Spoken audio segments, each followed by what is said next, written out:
বিবাহ মানুষের দুটি পরিবারকে সংযোগ স্থাপন করে। দুটি মানুষের মিলনকে বিবাহ বলা হয়, কিন্তু বিবাহর নির্দিষ্ট একটা বয়স সীমা আছে। বয়স ম্যাচুরেট না হইলে ছোটবেলায় যে বিবাহটা হয় এটাকে বলা হয় বাল্যবিবাহ। এই বাল্যবিবাহ থেকে বেরিয়ে আসতে হবে। বাল্যবিবাহ দেওয়াও যাবে না, বাল্যবিবাহ করাও যাবে না।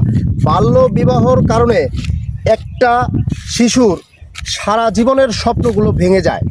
জীবনে যে ওঠার সিঁড়িটা, এই সিঁড়ির মাঝপথে যেয়ে থেমে যায়।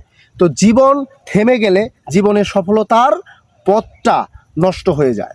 যার কারণে এই বাল্যবিবাহ অনেক জীবন নষ্ট করে, এই বাল্যবিবাহ অনেক পরিবারকে ভেঙে চুরে একাকার করে দিছে। এজন্য বাল্যবিবাহ থেকে দূরে থাকতে হবে। জীবনে প্রতিষ্ঠিত হওয়ার পর সময় সীমা যখন হবে, যে বিবাহ করার মতো যে বয়স আছে, এই বয়সে পৌঁছালে পরে বিবাহ করতে হবে বা বিবাহ দিতে হবে। ধন্যবাদ সবাইকে।